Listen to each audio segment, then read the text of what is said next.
Amigos da TV Ibis, boa noite. Estamos iniciando a nossa quinta aula do curso Trajetórias 2, Destino, Determinismo da Liberdade. Essa aula de hoje nós vamos tentar reunir tudo que nós falamos desde a primeira aula e um pouco do curso passado, a fim de que a gente não se perca no estudo adequado da nossa trajetória e as consequências do nosso destino e como ele é construído. Semana que vem eu vou falar sobre a correção de trajetórias e vou falar também um pouco sobre as trajetórias mistas, que até foi alvo de uma pergunta do Neto na semana passada. Então nós vamos tentar mostrar novos aspectos e ao mesmo tempo penetrar um pouco mais, principalmente na questão da dor. Nós falamos na semana passada do caminho tríplice. O caminho tríplice vai começar no conhecimento, redenção e transformação. E nesse caminho tríplice, nós falamos da importância da dor. E falamos da importância que a dor tem para aclarar o subconsciente, despertar as nossas potencialidades. Então, se nós formos viver a dor com tristeza e com revolta, nós muitas vezes perdemos a oportunidade de redimir o que nós mesmos fizemos e agravamos o nosso destino. Mas se nós vivemos a dor como elemento de despertamento, como elemento de transformação, como elemento profundo que nos leve a uma mudança completa do nosso eu, aí a dor passa a ser companheira de evolução e chega naquele estágio que o Baldi fala, ame a sua dor. E hoje nós trouxemos um vídeo que na sexta-feira de manhã, a Adriana de Roma, nossa companheira que está aí com a série Francisco de Assis, O Sol de Assis, ela mandou um relato muito legal de uma experiência de dor que ela teve. Ela assistiu a aula e ela falou, eu tive uma experiência de dor muito profunda e eu fiquei num estado muito ruim. E depois desse estado eu gravei um vídeo por aquilo que nasceu em mim. E eu pedi a permissão para ela de transformar o áudio que ela me mandou num vídeo. É um vídeo mais longo, foi por isso que hoje nós não temos muita coisa para anotar, porque é um vídeo mais longo do que de costume, mas eu acho que vale a pena, porque é um testamento de como a dor, olhada sob outro aspecto, pode nos transformar. E é algo muito sincero, de alguém que viveu uma experiência e que marcou ela profundamente há mais ou menos 2 anos atrás. Nós pedimos o Gustavo, que é da nossa agência Ibis, para fazer o vídeo para a gente, e agora nós vamos passar para abrir a nossa aula mostrando como nós podemos transformar a nossa dor. E não é só um texto de Ubaldi, é algo de alguém que sofreu como nós e que soube enxergar essa dor sob um novo ângulo. Então vamos ver, vamos lá no vídeo.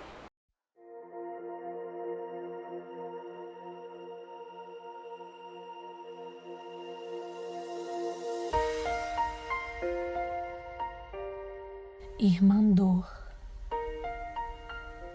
Ah, irmã Dor, hoje tu és somente minha. Batestes em minha porta de forma avassaladora e imprevista e me convidastes a reformular a minha vida, não mais olhando as minhas necessidades, e sim a felicidade dos meus. Pai, eu te ofereço a minha dor pelo bem dos meus irmãos. Quando me encontrei só, diante da dor, nenhuma consolação a vida me trouxe. Olhei ao meu redor, com os olhos sedentos de amor, e ninguém se aproximou e disse, tua dor é também minha. Mas percebi, irmã Dor, que eu te amo, porque é contigo que meu caminho se faz mais iluminado. E assim o percorro com passos mais firmes e vou marchando, sem olhar para trás, em direção ao Pai. Tu chegastes sem pedir licença, mas bem sei que é para meu bem, porque assim me impedistes de cometer erros maiores, desarmonizando tudo em meu caminho e trazendo comigo mais débitos com a lei. a oportunidade redentora do meu ser, caminha comigo e fortalece meu andar diante das experiências da vida. Ó amada e abençoada dor, em Ti aguardo a minha maturação e corrijo meus passos ainda vacilantes. Tudo passa neste mundo de relatividade e o que permanece é o aprendizado e o amadurecimento do meu ser. De que me importa se hoje dilaceras o meu frágil coração, se amanhã eu posso perceber o infinito dentro de mim? De que me importa o caminho pedregoso de hoje, se amanhã vou colher as rosas perfumadas do amor incondicional?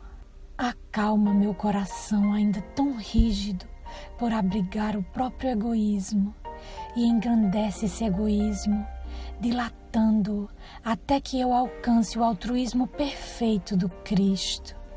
Que eu jamais aceite ser feliz, destruindo a felicidade do meu próximo, pois ao meu redor existem miríades de vidas que anelam ardentemente o amor do Pai e a felicidade sem mácula. Ai, irmã dor, venha ao meu socorro todas as vezes que eu desviar o meu olhar do bem do outro para olhar somente o meu próprio bem. Abre o meu caminho para que ocorra a minha renovação e assim eu possa ser luz, possa ser amor aonde estiver. Estou pronta, que na estrada pedregosa da minha peregrinação, no deserto da minha vida, eu possa pousar minha cabeça no colo do Pai e repousar para restabelecer a força necessária para continuar meu caminho. E no ápice da dor, quando me sinto já sem mais nenhuma força e completamente só, eis que escuto a doce e consoladora voz do Cristo. Filha, eu estou aqui. O mundo nos dá a ilusão da alegria, mas a irmã dor chega impetuosamente redimensionando os caminhos e trazendo consigo a alegria da renovação. Coragem, caminha, não estás sozinha. E então eu percebo, em uma chama de luz ardente que invade meu ser, que uma força que não é minha me levanta e me impulsiona a continuar caminhando. Essa força me faz contemplar no horizonte uma pálida felicidade que preenche de consolação meu cansado coração sedento de liberdade, serenidade e amor. Ó Cristo, feliz de quem consegue agradecer a chegada da irmã dor. Cristo, Tu és a única força que necessito.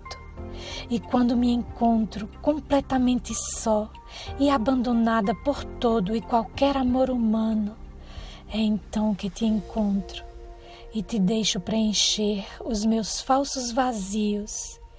Então vibra em mim uma voz constante que me repete como um eco em meu ser: Pai, Tu és o meu tudo.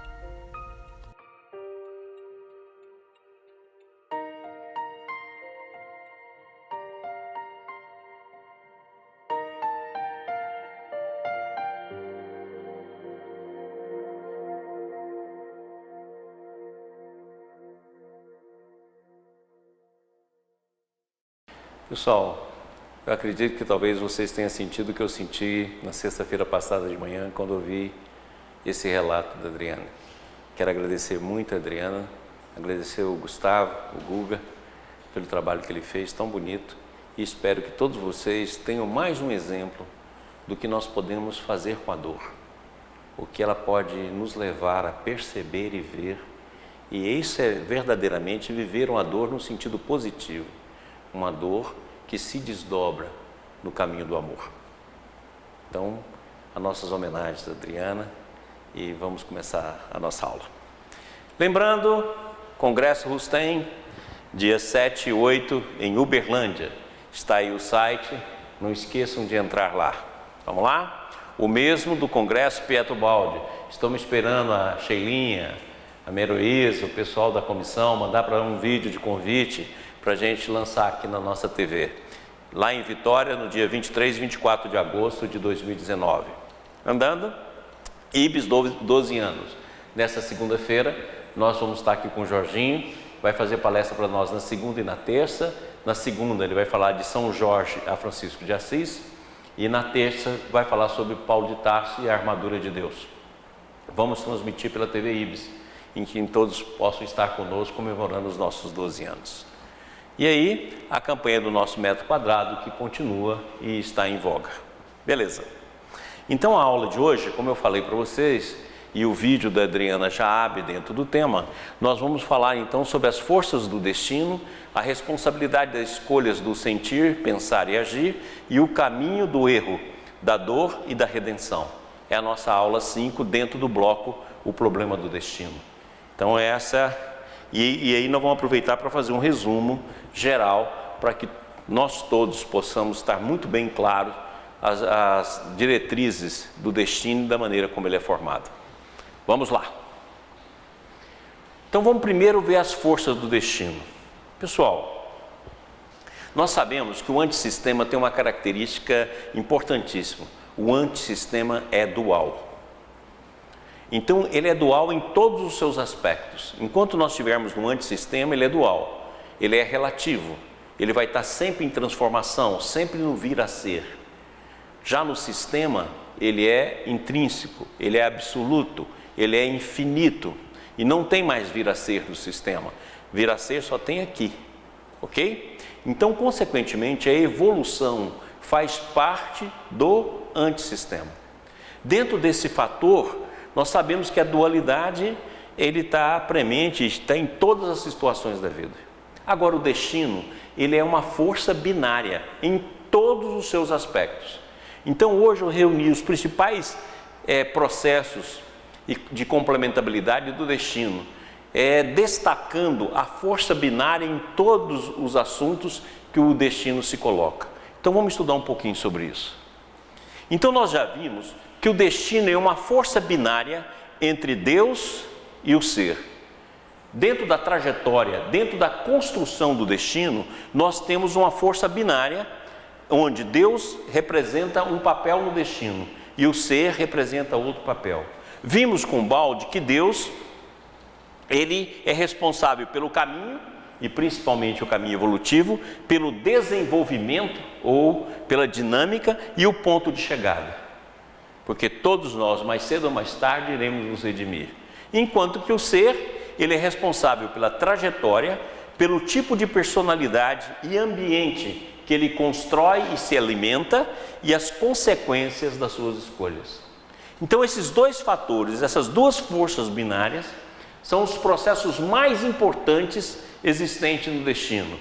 Deus e criatura. Deus responsável pelo caminho, porque o caminho é evolutivo. Ele é responsável por desenvolvimento, o nosso desenvolvimento. E quanto mais nós tivermos livre-arbítrio, quanto mais tivermos conquistado a vontade no sentido mais amplo, mais nós somos livres para escolher a nossa própria trajetória. E é responsável também pelo ponto de chegada. E o ponto de chegada é a redenção total do espírito e sua volta ao sistema. Saímos de Deus e voltamos a Deus. Agora o filho compete a trajetória. E essa trajetória ele pode fazer da maneira que ele quiser. Pode ir, voltar, ir de lado, de frente, de caminhar horizontalmente, verticalmente, do jeito que ele quiser. Ele é responsável pelas personalidades que ele vai construindo e, consequentemente, os ambientes do qual ele vai tendo a integração, porque todos nós estamos integrados dentro de um campo psíquico. E é responsável também por todas as consequências que seus atos gerarem, positivas ou negativas.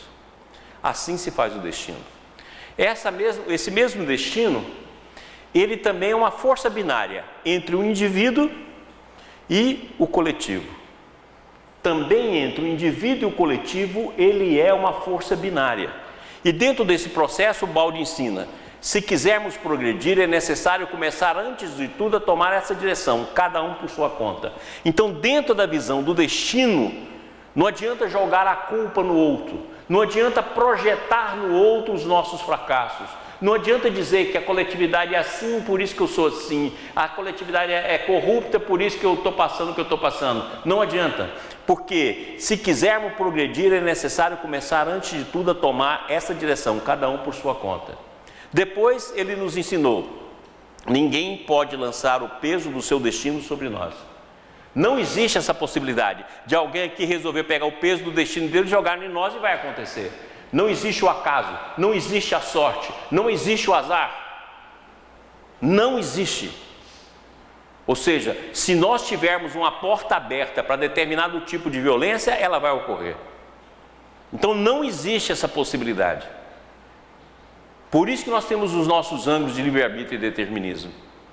Mas eu não tenho como jogar o peso do meu destino sobre os outros. Só vai jogar e só vai acontecer se eu também tiver o elemento de atração. Caso contrário, não ocorre. Depois, tudo está sempre regido pela justiça de Deus. Assim, se caímos vítimas dos outros, não somos, na realidade, vítimas deles, mas sim unicamente nós mesmos, dado que merecemos.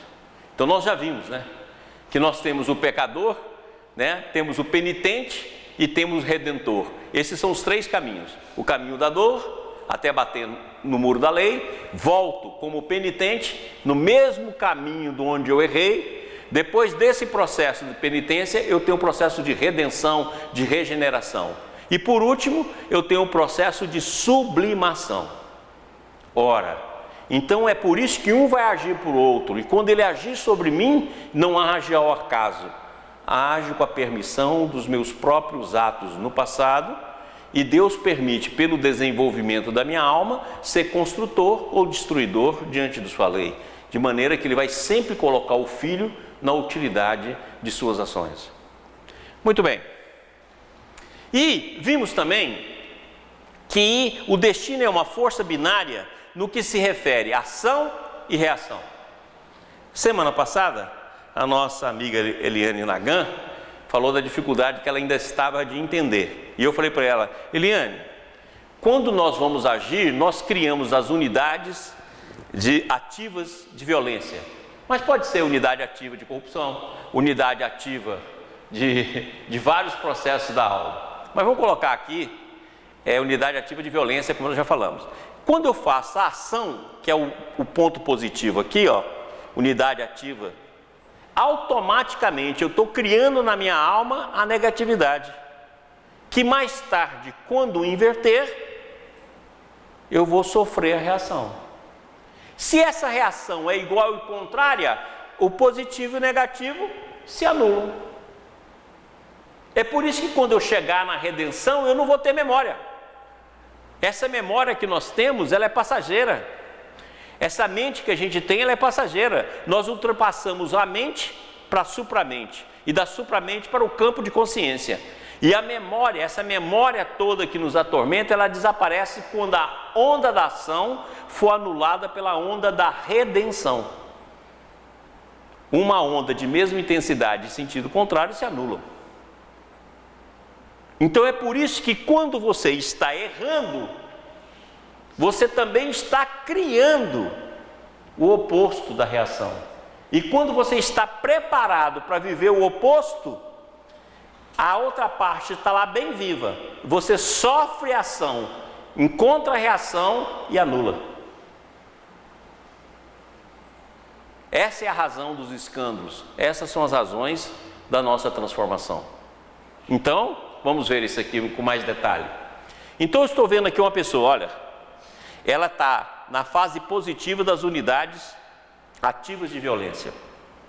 Ela criou a unidade, automaticamente, dentro dela, de modo passivo e silencioso, no campo profundo do inconsciente, estão as unidades passivas de violência. Ela faz isso pela vontade, pelo sentimento, pelo pensamento, pela palavra e pelo ato. O filminho que a gente trouxe aí também. Aí ele age sobre outra pessoa, não vai ser o acaso. Essa outra pessoa está no mesmo campo de intensidade, no campo das unidades passivas de violência. mas dentro dela está o passado dela, que foi construído como ele, de unidades ativas de violência.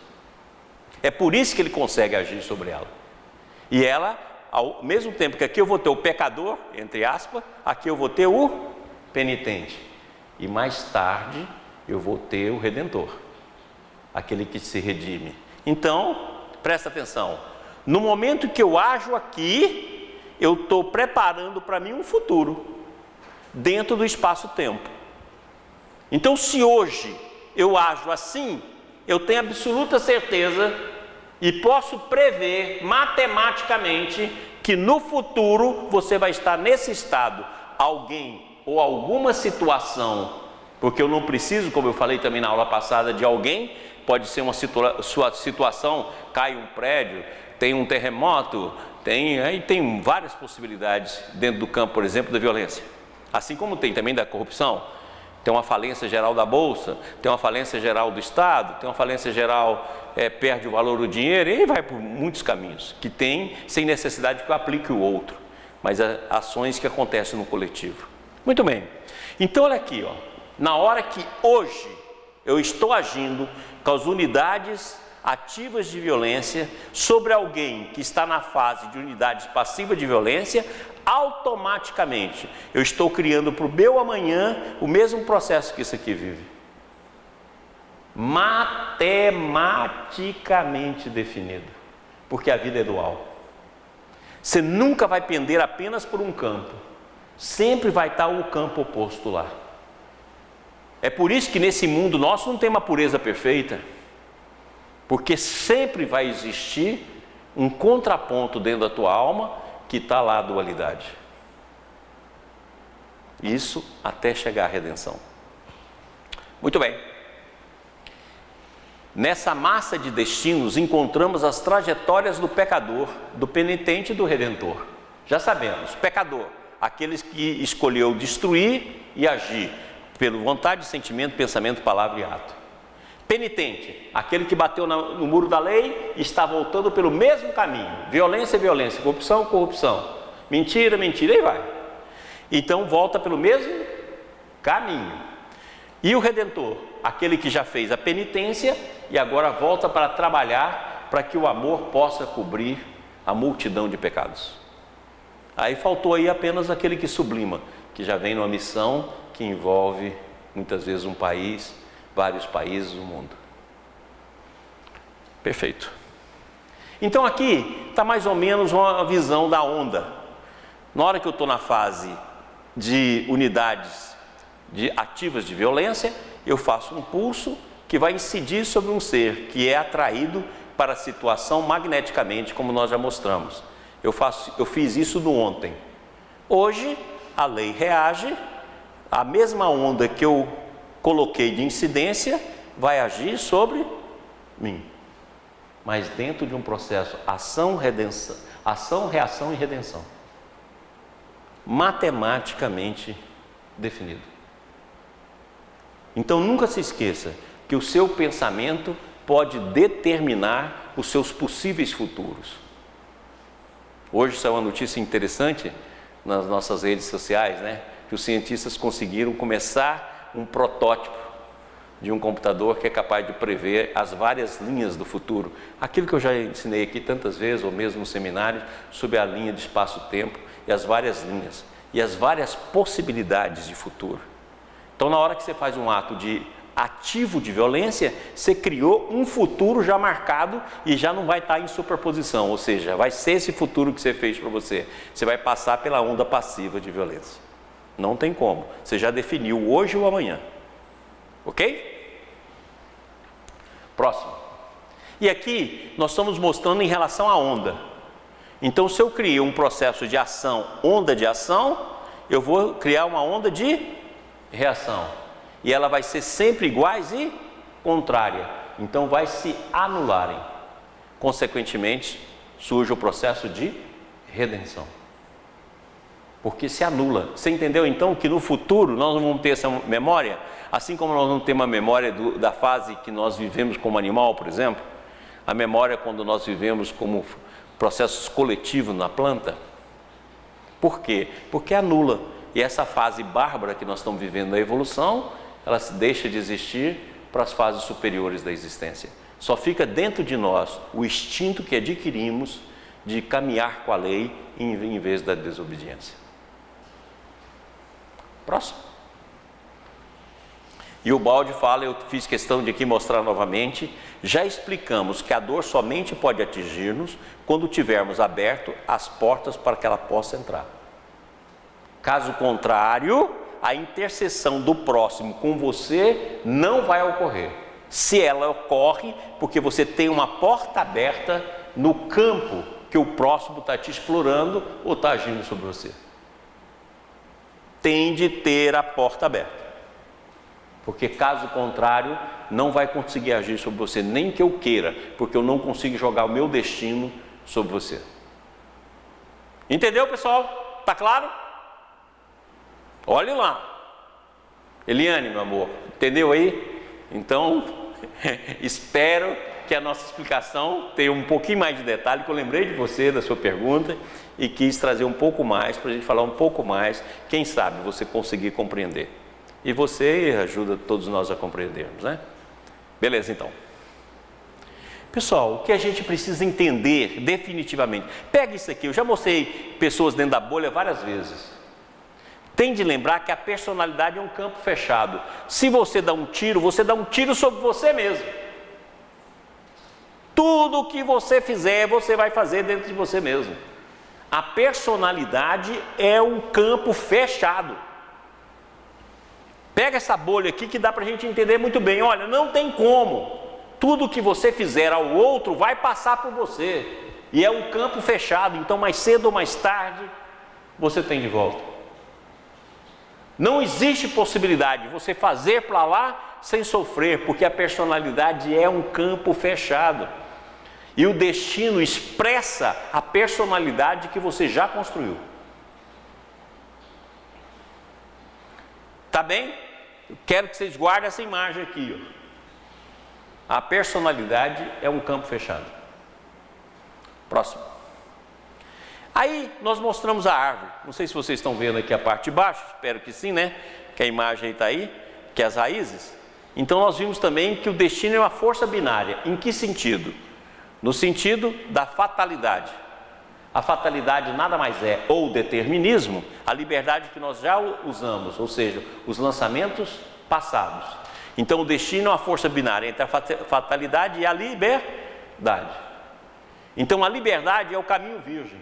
Todas as vezes que nós reencarnamos, nós temos uma porção do nosso destino que é livre.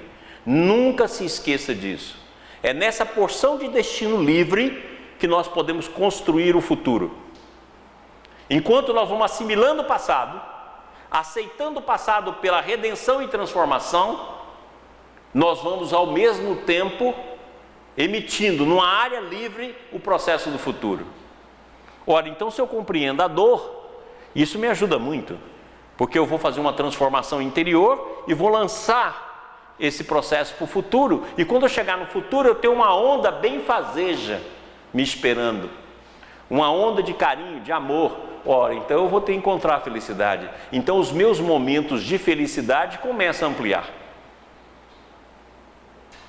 Então a pergunta que você tem que fazer: quantos lançamentos de felicidade eu estou fazendo hoje? Porque amanhã eu vou chegar lá. E quando eu chegar, a felicidade me alcança.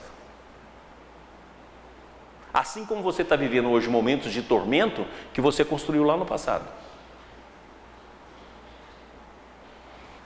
Beleza? E o destino também é uma força binária entre o livre-arbítrio e o determinismo. E nós já vimos isso nas aulas, né? Que nós fizemos principalmente no primeiro curso lá. Está aqui, ó, os ângulos de livre-arbítrio e determinismo. Tem uns que vai estar aqui, tem outros que vão estar aqui, tem outros que vão estar aqui, tem outros que vão estar aqui, e vários ângulos. E nós construímos isso dentro de um campo de totalidade. Mas o destino também é uma força binária entre o livre-arbítrio e o determinismo. Compreendido? Beleza? Vamos lá, para o próximo. Vimos também que o destino é uma força binária que expande e contrai. Então, dentro da visão das duas espirais, ela expande e contrai. E faz o movimento de 3 movimentos de expansão para 2 movimentos de contração. E cada 5 movimentos nós ganhamos 1. Então, olha só, é uma força binária em tudo. Deus e o ser. Força binária entre fatalidade e liberdade. Força binária entre ação e reação. Força binária entre determinismo e liberdade dentro dos ângulos. É sempre uma força binária entre expansão e contração. Então nunca se esqueça, o destino é uma força binária. Em todos os ângulos que nós possamos analisá-lo. Feito isso, aí o balde nos repete. Toda forma de existência, cada fenômeno e cada vida é constituída por uma trajetória ao longo do qual tudo se move. Eu já mostrei essa passagem aqui em vários cursos, principalmente lá da personalidade. Mas agora fica mais claro o que é trajetória para a gente. Agora ficou um pouco mais vivo o que quer dizer trajetória.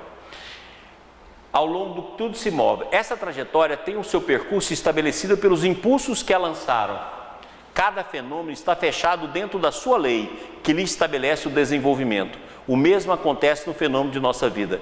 Pode-se então estudar a estrutura da personalidade humana, uma vez que ela é constituída por um feixe de forças em movimento. Então aquilo que nós já mostramos, né?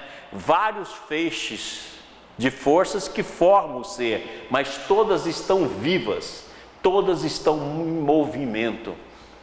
E todas elas irão se manifestar. Lembra que eu falei isso aqui na aula passada? Então não adianta você reprimir, não adianta você negar, não adianta você sublimar. É muito melhor você enfrentar para transformá-la do que fugir, jogar debaixo do tapete ou se esconder. Não vai adiantar, as forças são vivas e mais cedo ou mais tarde elas se manifestam. Próximo. E aí nós vimos que a personalidade, aquilo que nós também já estudamos, ela é formada, a personalidade atual, forças paternas, forças maternas, forças do ambiente, não só ambiente físico, mas ambiente psíquico e espiritual, e também forças da alma, ou entender na alma como as várias personalidades vividas, encarnadas e desencarnadas. Então, dentro desse fator, a personalidade é um conjunto de forças binárias, materna, paterna, alma e ambiente. Então você vê, não tem jeito, para onde a gente vira são forças binárias, sempre forças binárias. Então a gente sempre tem que levar isso em consideração, para a gente poder entender o nosso destino. E aí, o Baldi pergunta no livro A Técnica Funcional: então nós perguntamos qual é o significado dos impulsos que movem o indivíduo, como existe quem os construiu? E aí ele responde: eles são o resultado do passado, porque depende das qualidades com que o indivíduo construiu o seu tipo de personalidade, que resulta definida por elas, como um feixe de força em movimento. Então cada feixe de força que nós vimos lá é uma qualidade, negativa ou positiva, interligadas num campo dinâmico fechado. Lembra? Personalidade é um campo fechado. Tudo isso se formou através de experiências de vidas precedentes e representa o resultado impresso no subconsciente, construindo o capital armazenado que o indivíduo carrega consigo na vida sucessiva. Então, eu tenho de tomar cuidado com o quê? Com o impulso que eu lanço.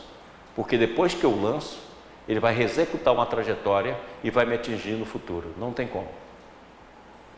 Porque é um campo fechado. Ele pode atingir a outro, mas será replicado em mim mesmo. E aqui, então, nós fizemos isso aqui, deu até uma aula essa semana aqui no IBS, aproveitei essa imagem aqui para poder explicar, até usei essa imagem aqui. Então, se eu pego uma criança, quando essa criança nasce, ela já traz várias trajetórias prontas.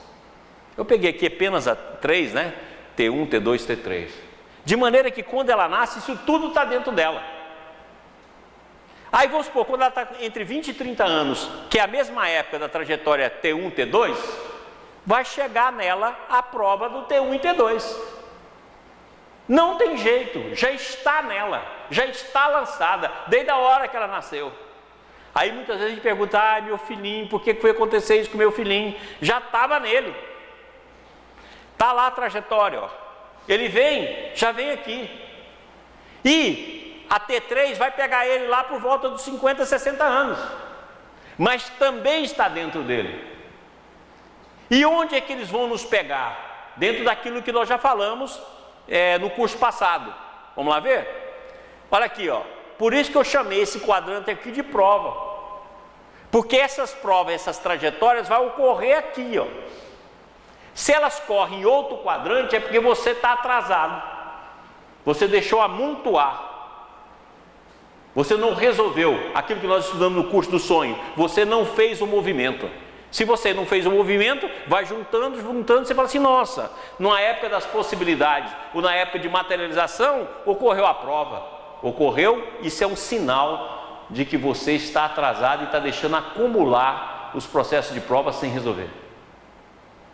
Então essas trajetórias aqui em forma de prova, elas vão ocorrer aqui.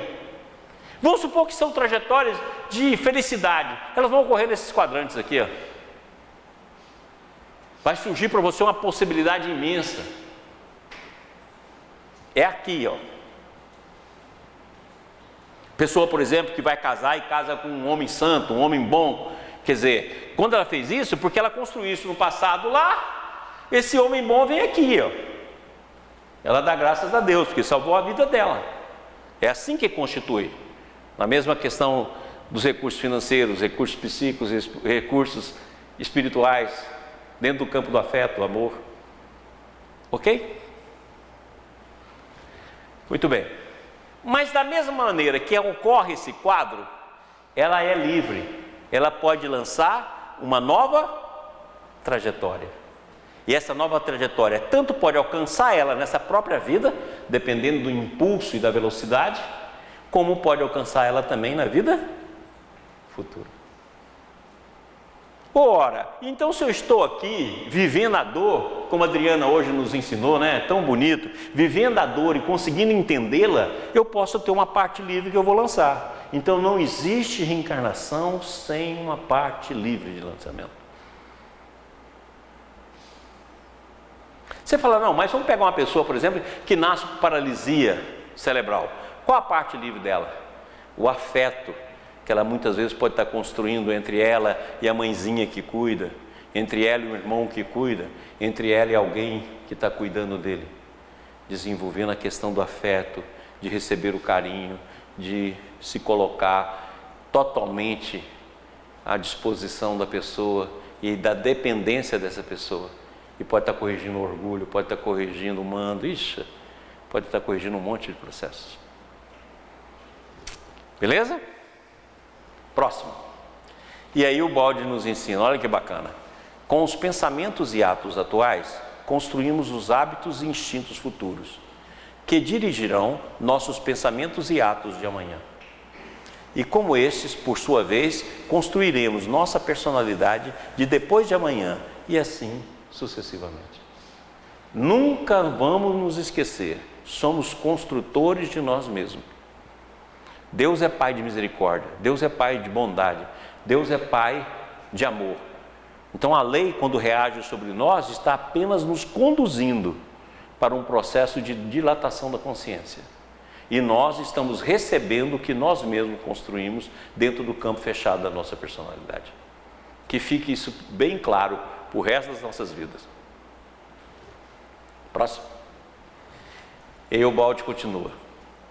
Eis então que, seja qual for o seu passado, é oferecida ao indivíduo a possibilidade de corrigi-lo. Mantém-se desse modo sempre aberta a porta da salvação.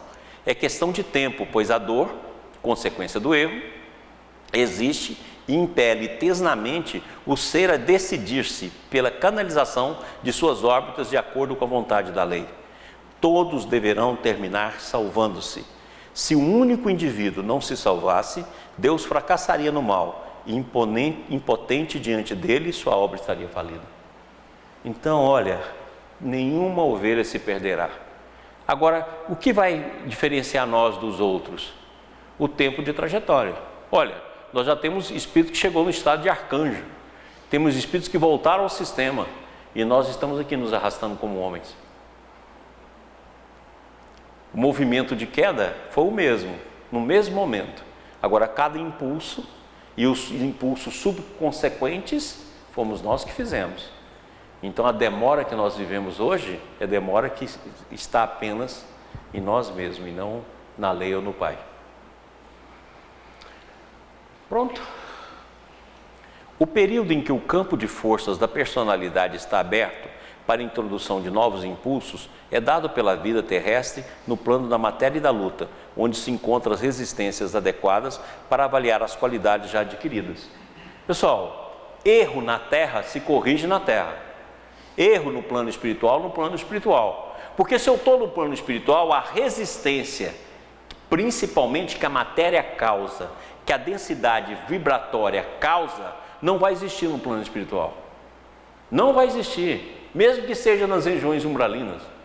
Então, quando nós encarnamos, que nós temos possibilidade de fazer os testes daquilo que nós adquirimos durante o período que estávamos no plano espiritual. Porque aqui a densidade vibratória vai estar imensa, a densidade da matéria que nos envolve vai estar ali. E nós voltamos dentro do ponto de nossa fraqueza, onde a lei vai nos bater. E aí vai ter de criar resistência. Então é aqui, no plano onde nós erramos, como diz André Luiz, né? No campo causal, no tanque da vida, que nós lavamos as nodas que nós construímos em várias reencarnações. E o Baldi confirma isso aqui. O período em que os campos de força da personalidade está aberto para a introdução de novos impulsos é dado pela vida terrestre, no plano da matéria e da luta, onde se encontram as resistências adequadas para avaliar as qualidades já adquiridas e conquistar novas qualidades através da experimentação. O ambiente terrestre é um campo de trabalho. Próximo. Pessoal, arruma para nós aí. Eu nunca vi isso, sempre está saindo. Arruma para mim, Ellen. Só um instantinho, pessoal. Porque nós vamos ver agora que a redenção se dá um caminho tríplice. E a gente tem que tomar cuidado, como eu falei na aula passada, dos processos interiores que também levam aos instintos, né, fundamentais da vida. Então nós vamos comparar esses dois instintos. Vamos lá.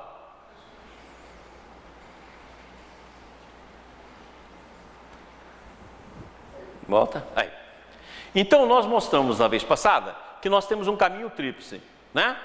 Que começa no conhecimento, que nos leva à compreensão. Essa compreensão nos leva à redenção, que é nós aprendemos a sofrer, como a Adriana nos ensinou hoje. E esse processo nos leva à transformação evolutiva, que é onde nós vamos atuar. A Nina, lá de Feira de Santana, mandou um WhatsApp para mim, falando o seguinte: mas Maurício, a transformação não vem primeiro que a redenção? Não, Nina, eu não quero que vocês vejam como se fossem três coisas estanques vindo em momentos diferentes. Não, conhecimento, redenção e transformação vão acontecendo ao mesmo tempo.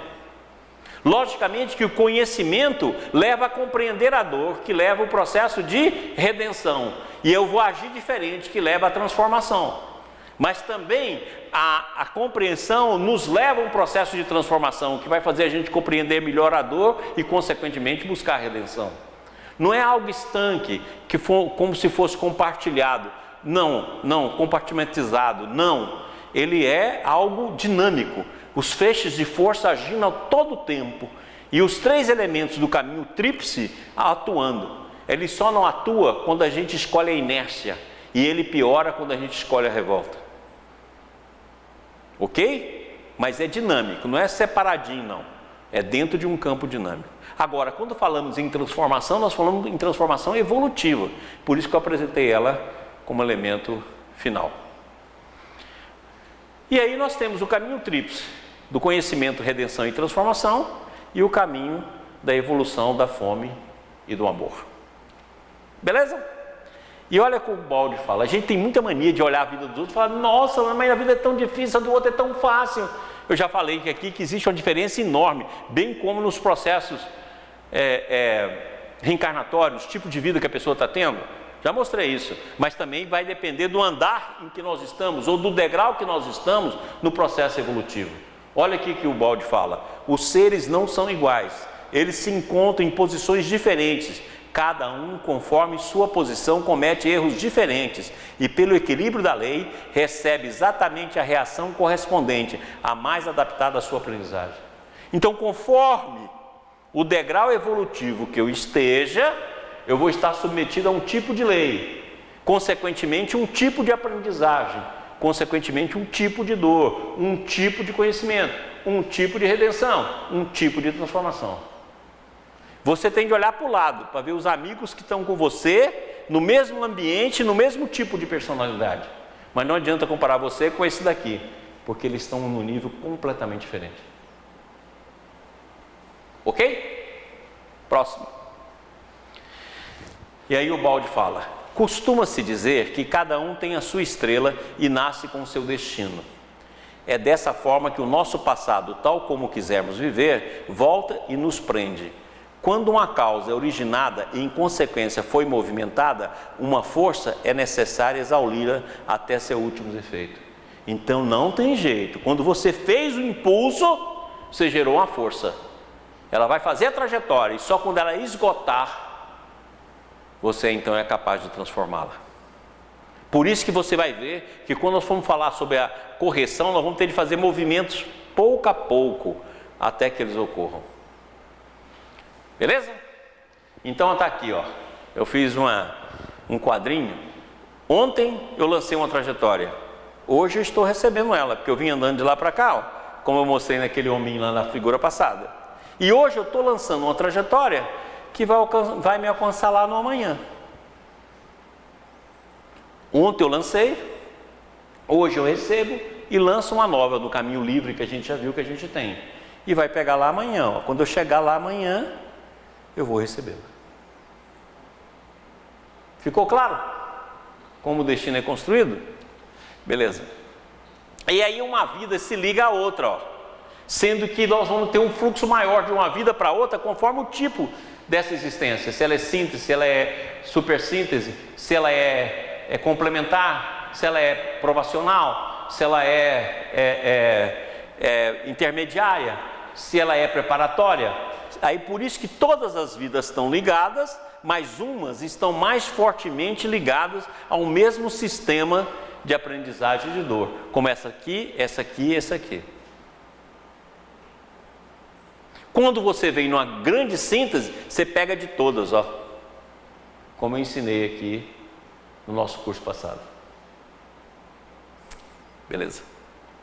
E aí o Balde diz: por isso deveríamos ter o máximo de cuidado antes de gerar qualquer pensamento ou ato, porque depois ficamos a eles amarrados e nos levam conosco até atingir todas as suas inevitáveis consequências. Disso não se pode fugir. Aquilo que cada um faz é feito para si mesmo, semeado no próprio campo e não do vizinho, e deverá depois ser colhido e servir de alimento para quem o semeou. Muito cuidado com pensamento, palavras e atos, porque depois que está lançado, vai ser uma trajetória. Ok? E aí ele continua: tudo o que pensamos e realizamos é criação nossa, gerada por nós, carne da nossa carne, ambiente em que depois teremos de viver. E quanto mais repetimos um pensamento ou um ato, tanto mais ele se fixa, torna-se firme e estável, descendo à profundeza de nossa personalidade, onde fixa aqueles marcos indeléveis que são as nossas qualidades. Então, os núcleos mentais, lembra que nós estudamos isso aqui quando estudamos a questão do pensamento, da casa mental? Então, os núcleos mentais, ó, nós vamos criando junto com os campos dos atos, e quanto mais criamos, mais ele se fixa em nós. E, consequente, ele terá muito mais tendência de se repetir. Beleza. Olha como é que o Balde explica isso aqui. Isso aqui é muito legal, gente. Olha como é que ele explica. Ele dá uma explicação que dá para a gente entender bem. Olha o que ele fala. Uma avalanche é nada no começo. É apenas uma pequena quantidade de neve que, caindo e rolando sobre a própria neve, atrai mais neve.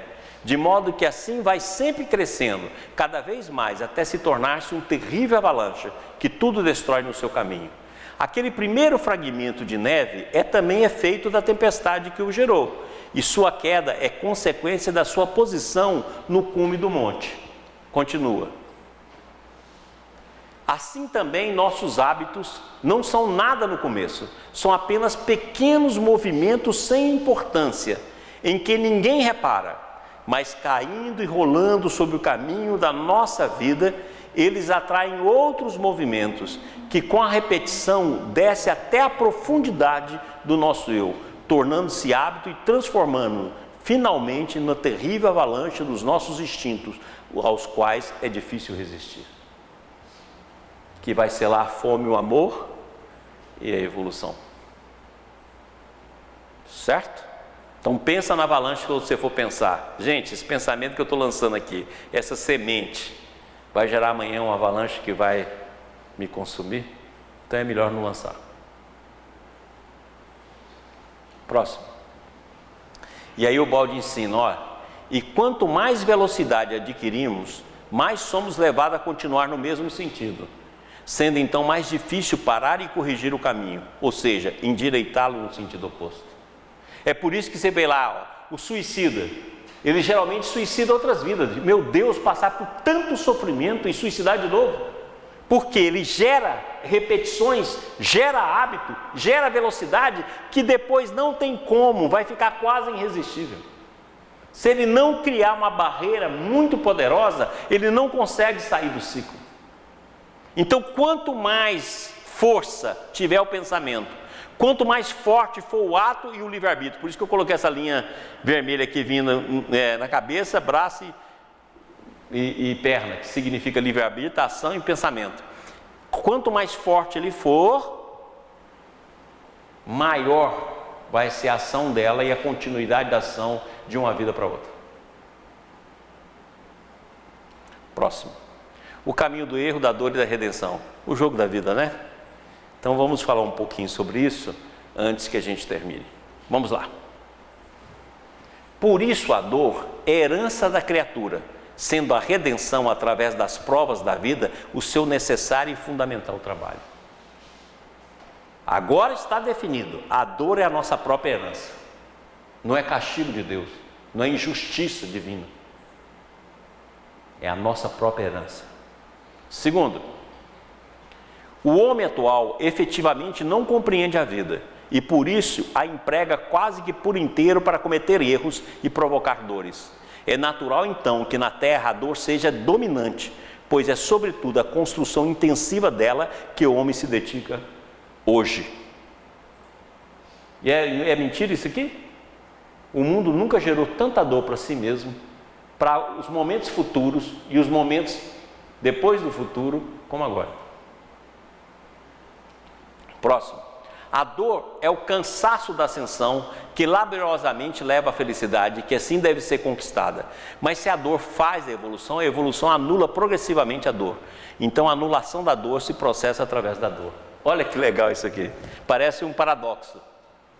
Mas à medida que você sofre, e à medida que você entende que você se transforma e lança trajetórias no campo livre para o futuro, menos dor você vai ter. Então a evolução, certo? Utiliza a dor para evoluirmos. E quando a gente evolui, a evolução acaba com a dor. É por isso que nos planos mais elevados da vida, ou em mundos mais elevados, a dor é diminuta.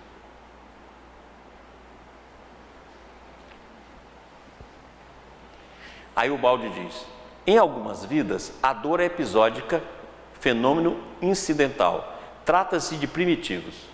Noutros, a dor apresenta-se como um plano fundamental, que lhe dá sentido e valor, é estável, é fenômeno em profundidade.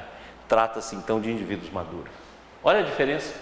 Um vai usar a dor, vai chegar na vida e não vai entender nada da dor, vai se revoltar, vai ser triste, vai inclusive levar a piorar a dor. O outro usa a dor como elemento de profundidade, de abertura do inconsciente e a descoberta dos planos superiores. Como nós vimos hoje aí a Adriana falar, da voz interna que então alcança e diz, essa voz, que nós falamos aqui também na pergunta da semana passada, eu falei, não, se você continuar mais cedo ou mais tarde, a voz chega. E está aí a Adriana hoje no nosso áudio, mostrando a experiência que ela viveu. Próximo.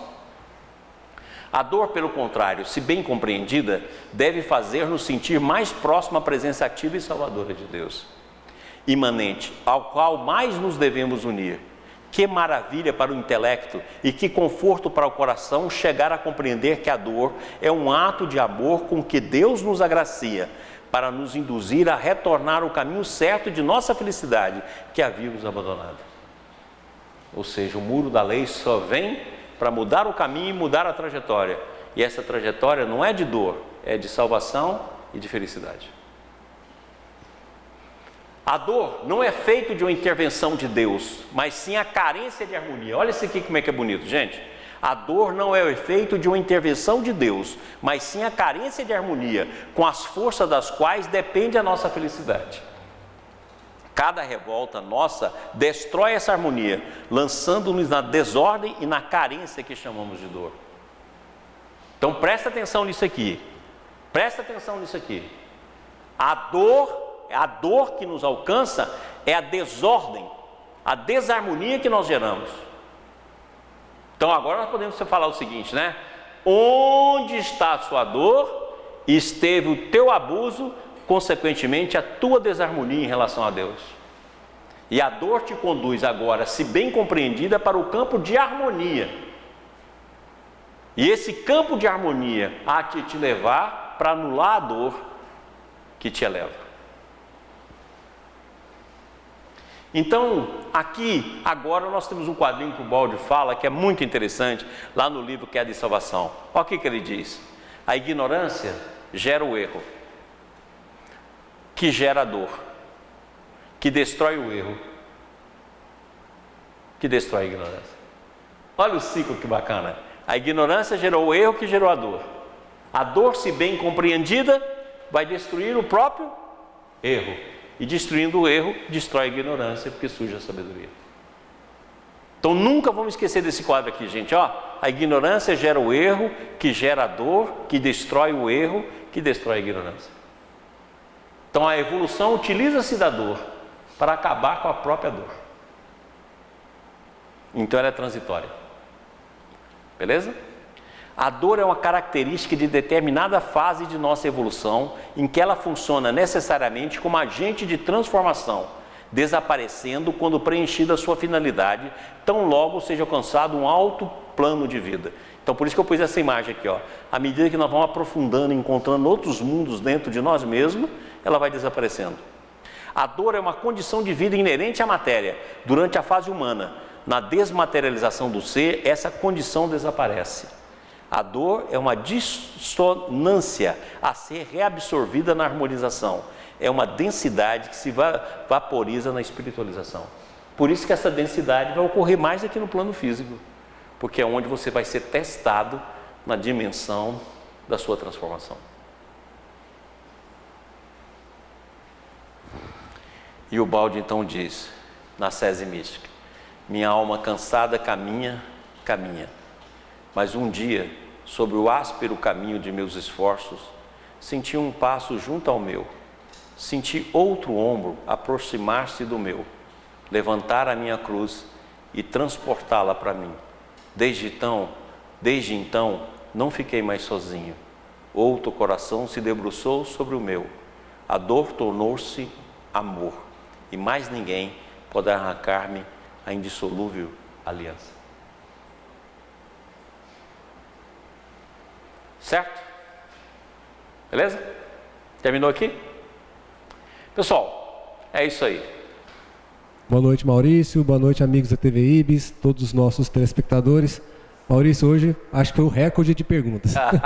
Então, tem pergunta que não acaba mais. Então já vamos direto nelas para a gente ganhar tempo aqui. Beleza. A primeira pergunta é do Facebook, da Luciânia Pérez. Nós somos influenciados pela força coletiva? E como conseguimos, então, desviar coisas ruins de nossas vidas? Sempre somos influenciados pelas forças coletivas. Nós fazemos parte de um meio. Então nós estamos constelados no meio, assim como estamos constelados na nossa família e como estamos constelados nos ambientes que nós escolhemos para respirar psiquicamente. Então a influência é imensa. Como você faz? Aí você vai ter de criar um campo de resistência para aquilo que é negativo, tanto no seio da sua família, como no seio dos seus pensamentos, como no seio da sua vida coletiva. Você tem de criar um campo. Eu costumo dizer isso, e falo isso muito para os meus filhos, que a gente tem de viver como ilha.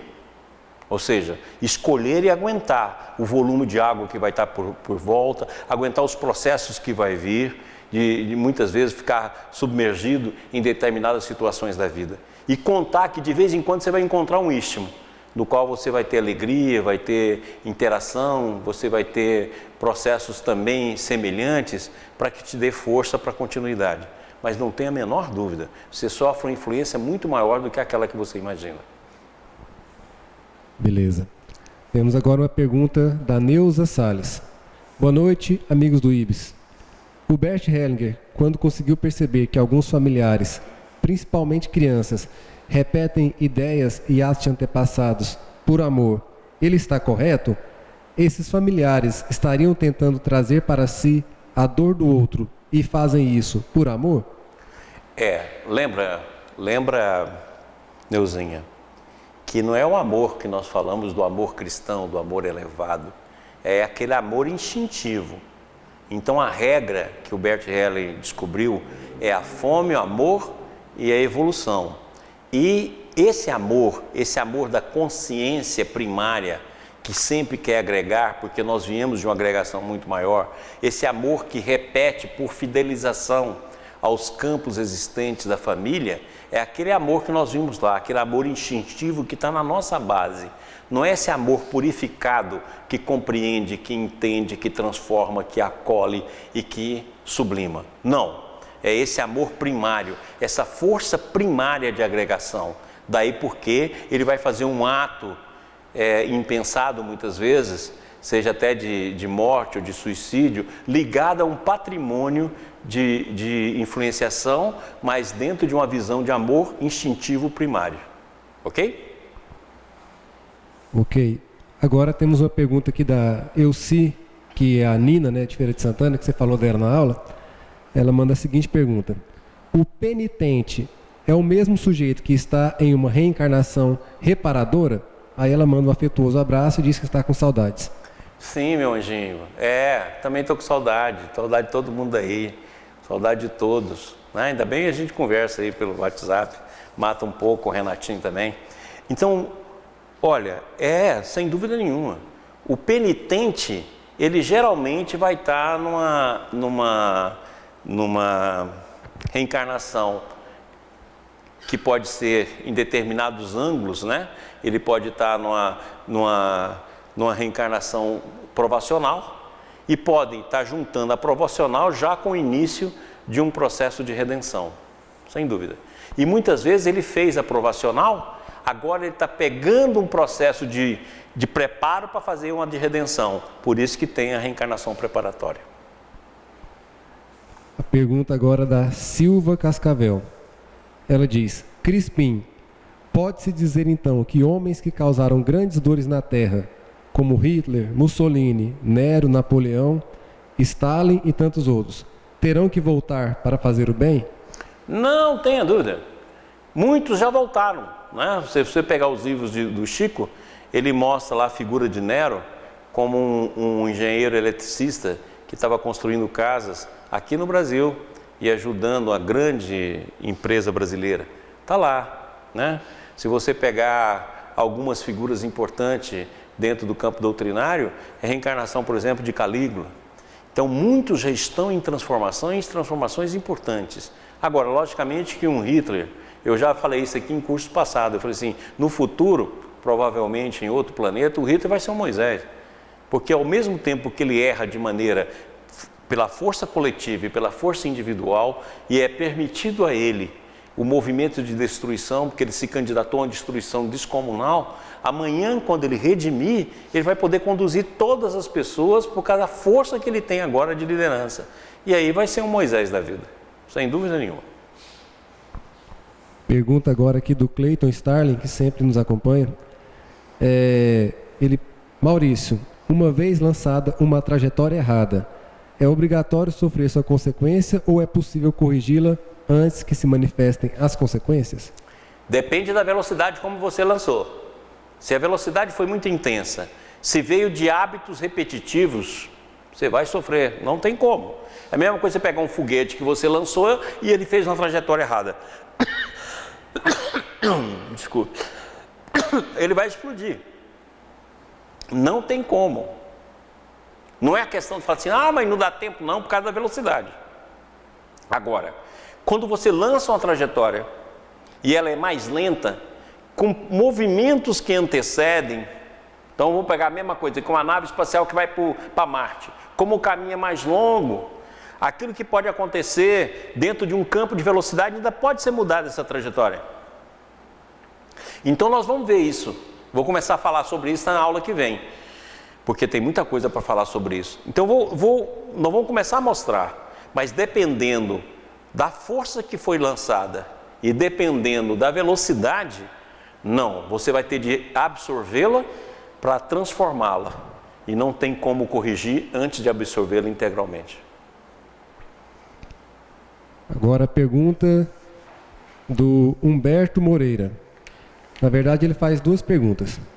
Eu posso dizer, diga-me com quem andas e te direi o seu karma e o caminho da sua redenção? Não, porque vai que você está ajudando uma pessoa, né, Humberto? Então é mais fácil o seguinte, diga-me o que pensas, diga-me o que sentes, que eu dir-te-ei qual será o seu destino. E diga-me com quem você anda, porque eu saberei quais são as influências que poderão estar no seu campo íntimo. Assim eu acho que fica mais razoável. A outra pergunta é semelhante, ele diz assim, compreender a dor do meu próximo e ajudá-lo é compreender melhor o caminho da minha própria redenção? Não tenha dúvida, aí sim, aí não tenho nem... E é assim que a gente faz. Por isso que a transformação é atuar, viu lá? A transformação, compreender é conhecimento.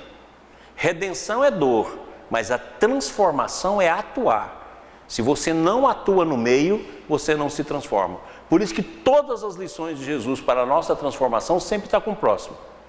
Sempre. Porque sem atuação não existe transformação.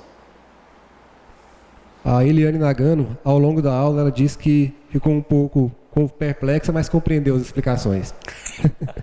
E fez uma outra pergunta aqui. Maurício, no caminho da lei, a aceleração na trajetória também ajuda?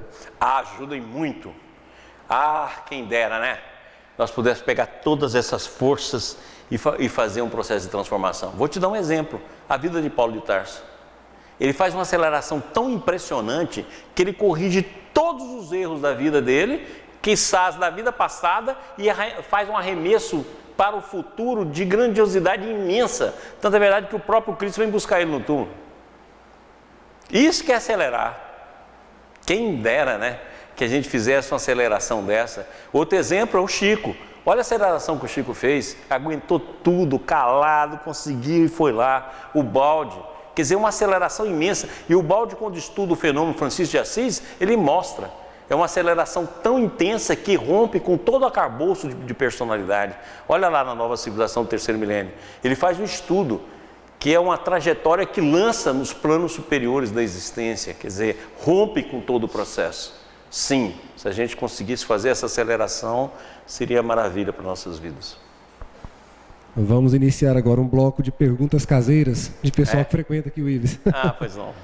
O Neto, nosso vice-presidente, pergunta: em se tratando de trajetória coletiva do mundo, podemos dizer que o que o mundo está colhendo hoje, em termos de tanta dor, pode ser um lançamento oriundo do período trevoso da Idade Média?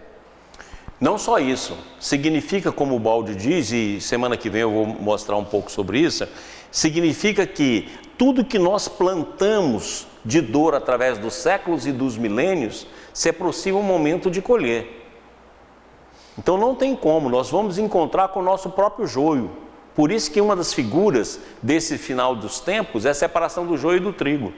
A gente pensa que a separação do joio e do trigo significa apenas pessoas, o bem e o mal. Não, é o próprio joio que nós plantamos coletivamente, que agora nós estamos nos alimentando dele. E por isso que nós vemos um meio tão confuso, tão inquieto, tão cheio de dor, tão cheio de problemas, porque nós fomos construindo esses problemas através dos séculos, fomos construindo esses problemas através dos milênios.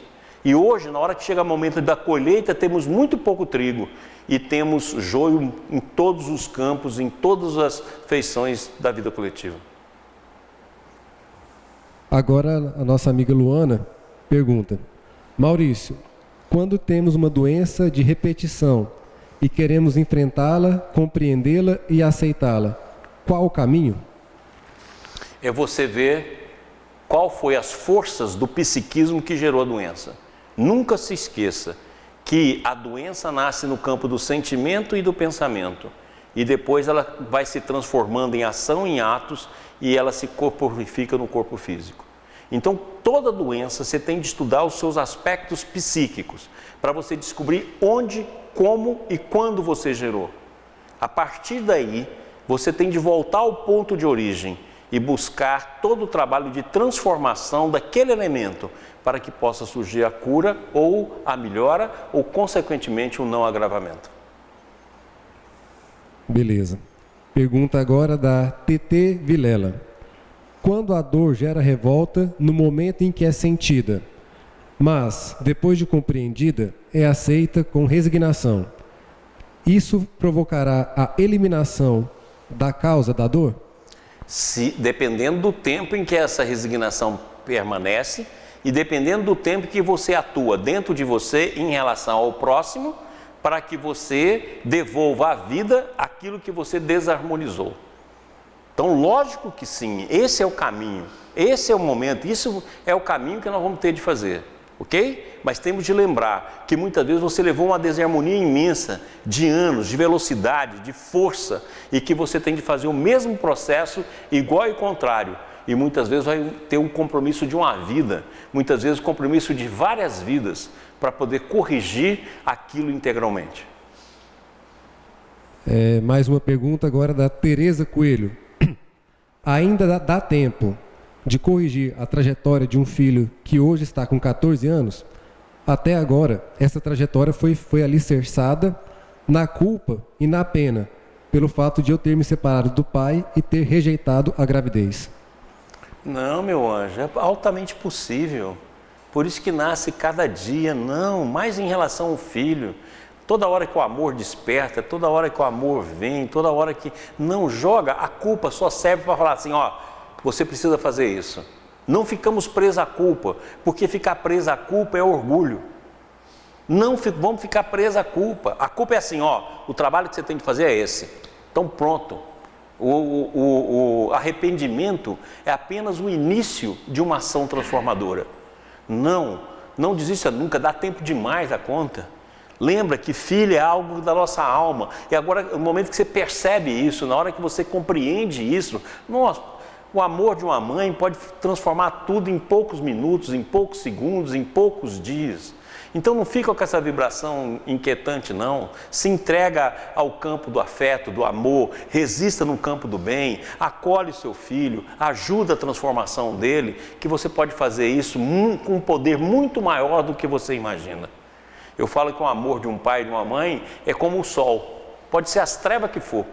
De uma hora para outra o sol nasce, meu irmão, não tem treva em lugar nenhum. Então, faça isso. Agora que você compreendeu os movimentos do passado que não foram muito ajustados, ajusta. É questão de percepção e fazer o amor nascer, sem dúvida nenhuma. Não olhe que não dê tempo, dá tempo sim. E esse tempo é agora. A Silva Cascavel, ela faz uma pergunta complementando a anterior, ela que perguntou sobre Hitler, Mussolini, né? Ela pergunta se da mesma forma, quando o erro é coletivo, coletivamente cometido por povos, se esses povos também coletivamente teriam que reencarnar para saldar o débito. Não tenha dúvida. O erro coletivo paga-se coletivamente. Quando a maioria da coletividade estiver no momento certo de fazer o caminho de penitência ou de redenção, você também encarna junto. Por isso que formamos os povos vão formando junto, vão fazendo todo o processo junto.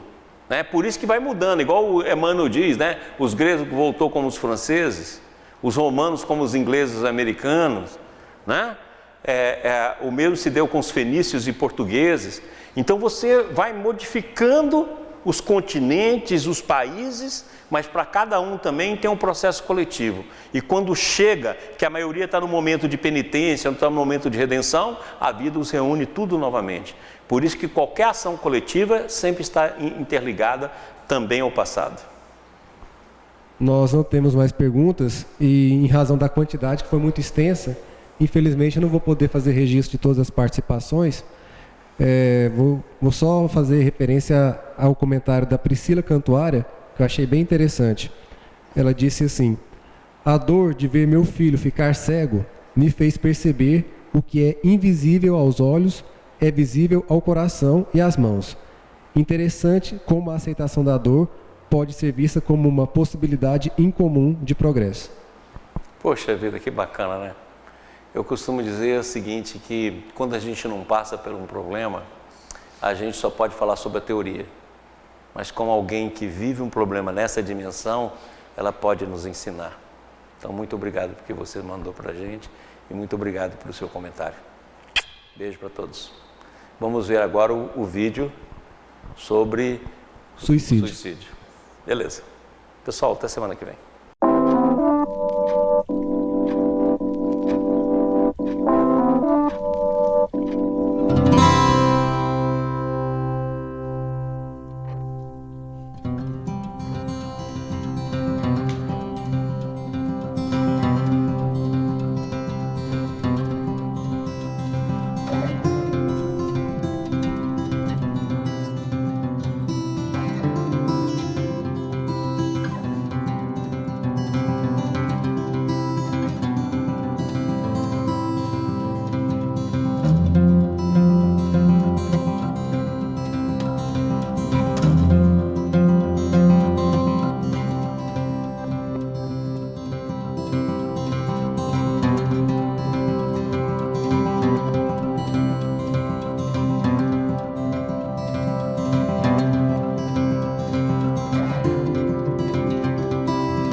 IBS, Instituto Brasileiro de Benemerência e Integração do Ser.